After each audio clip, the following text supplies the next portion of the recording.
ನಮಸ್ತೆ ಎಲ್ರಿಗೂ. ನಾನಿವತ್ತು ಚಿಕನ್ ಬಿರಿಯಾನಿ ಹೇಗೆ ಮಾಡೋದು ಅಂತ ತೋರಿಸ್ಕೊಡ್ತಾಯಿದ್ದೀನಿ. ತುಂಬ ಈಸಿಯಾಗಿ ಮಾಡ್ಬೋದು. ಮೊದಲಿಗೆ ಒಂದು ಮಸಾಲೆ ರೆಡಿ ಮಾಡ್ಕೊಬೇಕು.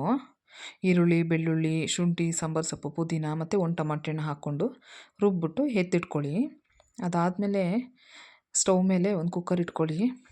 ಕುಕ್ಕರ್ ಇಟ್ಟಾದಮೇಲೆ ಸ್ವಲ್ಪ ಎಣ್ಣೆ ಹಾಕಿ. ಎಣ್ಣೆ ಸ್ವಲ್ಪ ಬೆಂದಾದಮೇಲೆ ಚಕ್ಕೆ, ಲವಂಗ, ಏಲಕ್ಕಿ, ಅನಾನಸ್ ಮೊಗ್ಗು, ಸೋಂಪು ಮತ್ತು ಬಿರಿಯಾನಿ ಎಲೆ ಇದನ್ನೆಲ್ಲ ಹಾಕ್ಕೊಂಡು ಸ್ವಲ್ಪ ಫ್ರೈ ಮಾಡಿ. ಸ್ವಲ್ಪ ಲೈಟಾಗಿ ಫ್ರೈ ಆಗಬೇಕು ಮಸಾಲೆ ಎಲ್ಲ.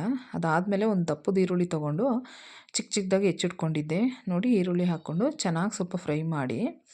1 ನಿಮಿಷ ಫ್ರೈ ಮಾಡಿದ್ರೆ ಸಾಕು, ಈರುಳ್ಳಿ ಬೆಂದೋಗಿರುತ್ತೆ.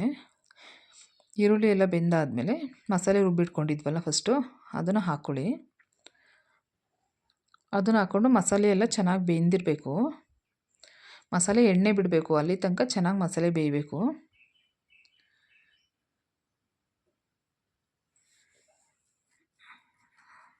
ನೋಡಿ ಇವಾಗ ಮಸಾಲೆ ಎಣ್ಣೆ ಬಿಟ್ಟಿದೆ. ಇವಾಗ ಒಂದು ಟಮಾಟೆ ಹಣ್ಣು ಹೆಚ್ಚಿಟ್ಕೊಂಡಿದ್ದೆ, ಆ ಟಮಾಟೆ ಹಣ್ಣು ಹಾಕ್ಕೊಳ್ಳಿ. ಟಮಾಟೆ ಹಣ್ಣು ಹಾಕಿ ಟಮಾಟೆ ಹಣ್ಣು ಸಹ ಒಂದು 2 ನಿಮಿಷ ಬೇಯಬೇಕು. ಅದಾದಮೇಲೆ ಒಂದು ಅರ್ಧ ಕೆ ಜಿ ಚಿಕನ್ ತೊಳೆದಿಟ್ಕೊಂಡಿದ್ದೆ ನೋಡಿ. ಇವಾಗ ಚಿಕನ್ ಹಾಕ್ಕೊಳ್ಳಿ. ಚಿಕನು ಅಷ್ಟೇ ಸ್ವಲ್ಪ ಚೆನ್ನಾಗಿ ಬೇಯಬೇಕು, ಅದು ಹಸಿ ಸ್ಮೆಲ್ ಹೋಗಬೇಕು ಚಿಕನ್ದು. ಹಾಗಾಗಿ ಚಿಕನ್ ಹಾಕ್ಕೊಂಡಾದ್ಮೇಲೆ ಒಂದು ಅರ್ಧ ಸ್ಪೂನು ಉಪ್ಪು ಹಾಕ್ಕೊಳ್ಳಿ. ನಾನು ಉಪ್ಪನ್ನ ಸಾಮಾನ್ಯ ಕೈಲೇ ಹಾಕ್ತೀನಿ ಯಾವಾಗ್ಲೂ. ನನಗೆ ಕೈಲೇ ಹಾಕಿ ರೂಢಿ, ಹಂಗಾಗಿ ಕೈಲೇ ಹಾಕ್ಕೊತೀನಿ. ಚೆನ್ನಾಗಿ ಒಂದ್ಸಲ ತಿರುವಿ ಚೆನ್ನಾಗಿ ಬೇಯಬೇಕು, ಚಿಕನ್ ಬೆಂದಿರಬೇಕು. ಅದ್ರ ಜೊತೆಗೆ ಒಂದು ಅರ್ಧ ಬಟ್ಲು ಮೊಸರು ಹಾಕಿ. ಮೊಸರು ಹಾಕಿದ್ರೆ ಚಿಕನ್ ಸಾಫ್ಟ್ ಆಗುತ್ತೆ. ಹಾಗಾಗಿ ಒಂದು 2-3 ನಿಮಿಷ ಮೊಸರು ಜೊತೆಗೂ ಚಿಕನ್ ಬೇಯಬೇಕು. ಅದಾದಮೇಲೆ ನಾನು 1/4 ಸ್ಪೂನ್ ಖಾರದ ಪುಡಿ ಹಾಕ್ಕೊಂಡಿದ್ದೀನಿ, 1/4 ಸ್ಪೂನು ಅರಿಶಿನ ಪುಡಿ ಹಾಕ್ಕೊಂಡಿದ್ದೀನಿ. ನಿಮ್ಗೆ ಖಾರದ ಪುಡಿ ಜಾಸ್ತಿ ಬೇಕು ಅಂದರೆ ಹಾಕ್ಕೊಳ್ಳಿ, ಇಲ್ಲ ಕಡಿಮೆ ಬೇಕಂದರೆ ಕಡಿಮೆ ಹಾಕ್ಕೊಳ್ಳಿ. ನಿಮ್ಮ ಟೇಸ್ಟಿಗೆ ತಕ್ಕನಾಗಿ ಉಪ್ಪು ಖಾರ ಹಾಕ್ಕೊಳ್ಳಿ. ಅದಾದಮೇಲೆ ನೋಡಿ ಚೆನ್ನಾಗಿ ಒಂದು 2 ನಿಮಿಷ ಬೇಯಬೇಕು. ಚೆನ್ನಾಗಿ ಬೆಂದಾದ್ಮೇಲೆ ಮಸಾಲೆ ಕಸೂರಿ ಮೇಥಿ ತೊಗೊಂಡು ಕೈಲಿ ಸ್ಮ್ಯಾಶ್ ಮಾಡ್ಕೊಂಡು ಹಾಕಿ ಒಂದ್ಸಲ ತಿರುಗ್ಬಿಟ್ಟು ಬಿಟ್ಬಿಡಿ ಒಂದು 2-3 ನಿಮಿಷ. ನೋಡಿ ಇವಾಗ ಮಸಾಲೆ ಇದೆಲ್ಲ ಬೆಂದು ಇವಾಗ ರೆಡಿಯಾಗಿದೆ. ಇವಾಗ ನಾನು 1 ಲೋಟ ಅಕ್ಕಿ ತೊಗೊಂಡಿದ್ದೀನಿ, ಹಾಗಾಗಿ 2 ಲೋಟ ನೀರು ಹಾಕ್ಕೊಳ್ಳಿ ನೀವು.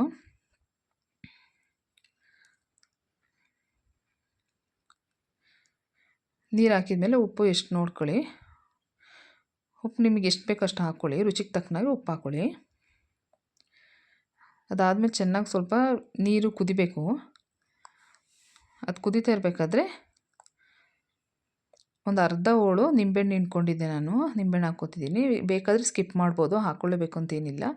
ನಿಮಗೆ ಮೊಸರೇ ಸಾಕು ಹುಳಿಗೆ ಅನ್ನೋದಾದರೆ ಸಾಕು, ಇಲ್ಲ ನಿಂಬೆಹಣ್ಣು ಹಾಕಿದ್ರೆ ಟೇಸ್ಟ್ ಚೆನ್ನಾಗಿರುತ್ತೆ. ಒಂದು ಅರ್ಧ ಹಾಕ್ಕೊಳ್ಳಿ. ಅದಾದಮೇಲೆ 1 ಲೋಟ ಅಕ್ಕಿ ತೊಳೆದಿಟ್ಕೊಂಡಿದ್ದೆ ನೋಡಿ. ಇವಾಗ ಅಕ್ಕಿ ಹಾಕ್ಕೊಳ್ಳಿ. ಅಕ್ಕಿ ಎಲ್ಲ ಹಾಕಾದ್ಮೇಲೆ ಒಂದು ಸಲ ಚೆನ್ನಾಗಿ ಅದನ್ನು ತಿರುಗಿಬಿಟ್ಟು ಬಿಟ್ಬಿಡಿ.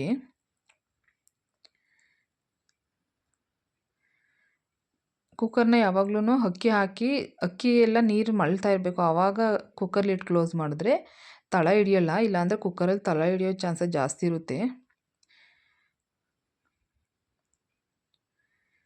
ನೋಡಿ ಇವಾಗ ಕುದೀತಾ ಇದೆ. ಇವಾಗ ನಾನು ಲಿಡ್ ಕ್ಲೋಸ್ ಮಾಡ್ತೀನಿ. ಲಿಡ್ ಕ್ಲೋಸ್ ಮಾಡಿ 1 ವಿಷಲ್ ಹಾಕಿಸ್ಕೊಂಡೆ ನಾನು.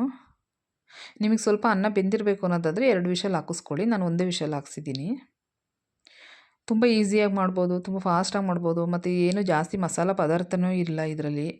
ತುಂಬ ಚೆನ್ನಾಗಿರುತ್ತೆ. ಮಾಡಿ ನೋಡಿ ನೀವು. Thank you.